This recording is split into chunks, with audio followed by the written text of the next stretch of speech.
Merhaba arkadaşlar, kanalıma hoş geldiniz.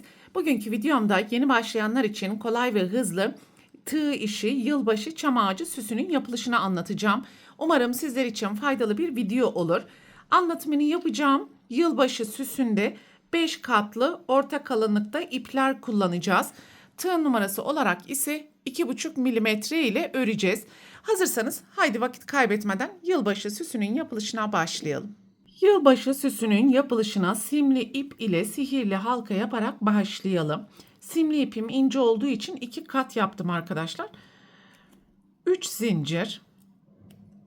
Halkanın içerisine 11 tane ikili trabzan yapalım. Başlangıç zinciri ile birlikte toplam 12 tane ikili trabzan yapmalıyız.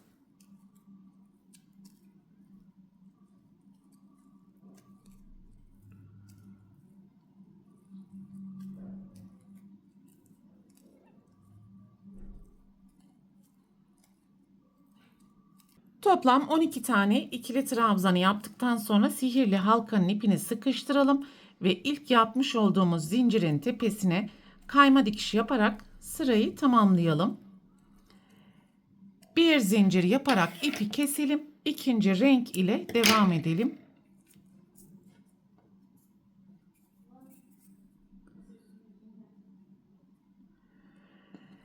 Herhangi bir iki trabzan ortasından ipi sabitleyelim. 2 zincir, aynı boşluğun içerisine ikili trabzan. Sonraki iki trabzan ortasına 2 ikili trabzan.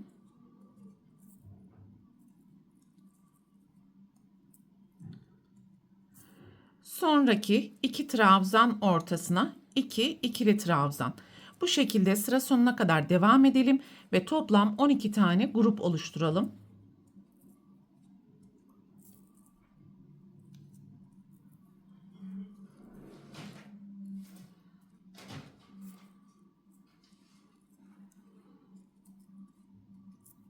Sıranın sonuna geldiğimiz zaman ilk zincirin tepesine kayma dikişi yapalım. Bir zincir yaptıktan sonra ipi keserek üçüncü renk ile devam edelim.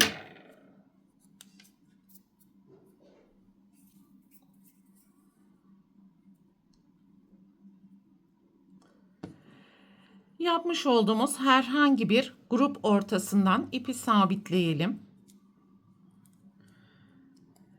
2 zincir, aynı boşluğun içerisine 2 tane ikili trabzan yapalım. Başlangıç zinciri ile birlikte toplam 3 tane ikili trabzan olmalı. Bir zincir, sonraki iki grup ortasına 3 ikili trabzan yapalım.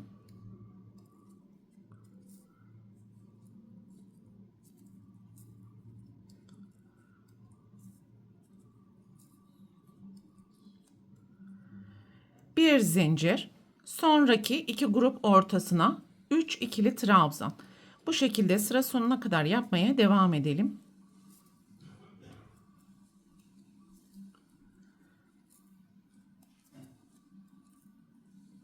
Sıranın sonuna geldiğimiz zaman bir zincir ve ilk yapmış olduğumuz zincirin tepesine kayma dikiş yaparak sırayı tamamlayalım.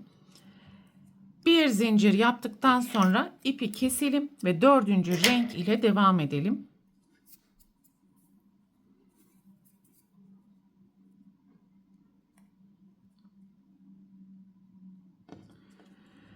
Yapmış olduğumuz herhangi bir grup ortasından ipi sabitleyelim. 3 zincir yapalım. İkinci sıradaki yeşil 2 trabzanın ortasından ilmek çıkartarak ikili trabzan yapalım.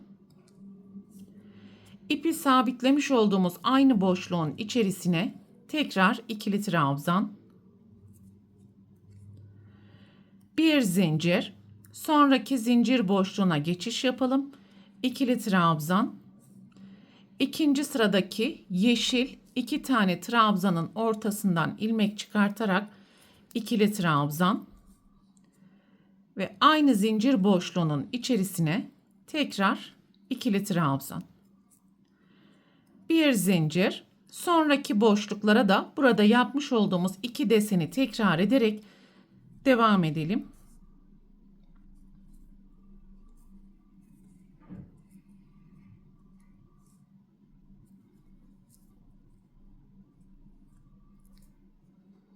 Sıranın sonuna geldiğimiz zaman bir zincir, ilk yapmış olduğumuz zincirin tepesine kayma dikişi yapalım. Bir zincir yaptıktan sonra ipi keserek ikinci sırada kullanmış olduğumuz renk ile devam edelim ya da farklı renk kombinasyonları uyarlayabilirsiniz.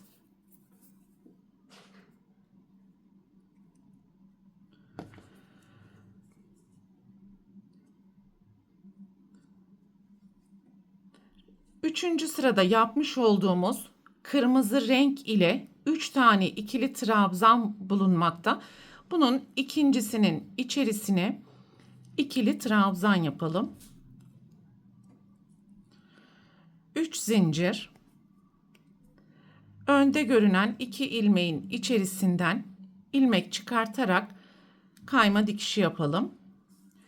Aynı trabzandan devam edelim ve 3. trabzanın tepesinden ilmek çıkartarak ikili trabzan yapalım. Altta yapmış olduğumuz 3 trabzanın tepesine yan yana 3 tane sık iğne.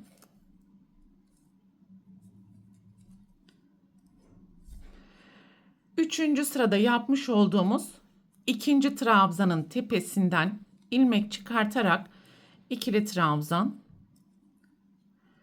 3 zincir, trabzanın önünde görünen 2 ilmeğin içerisine kayma dikişi. Aynı trabzan grubundan devam edelim ve 3. trabzanın tepesinden ilmek çıkartarak ikili trabzan.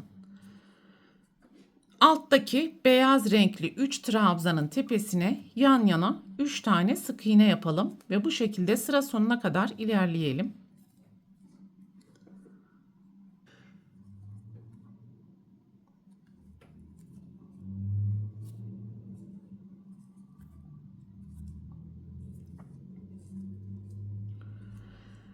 Yan yana 3 tane sık iğne yaptıktan sonra bir miktar ip bırakalım ve ilk ilmeğin tepesinden gizli birleştirmeyi yaptıktan sonra asma aparatını yapalım.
Sihirli halkanın ipini de sıkıştıralım ve ilmeklerin arasından gizleyelim.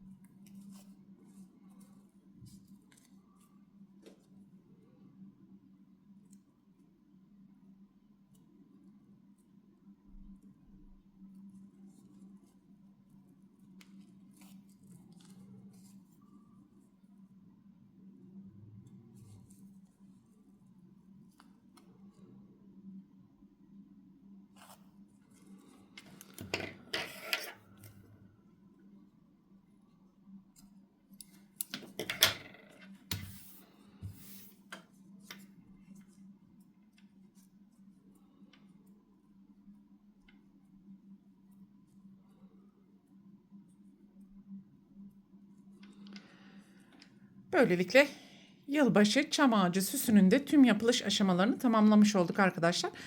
Bu videoda anlatacaklarım bunlardan ibaretti. Umarım sizler için faydalı bir video olmuştur.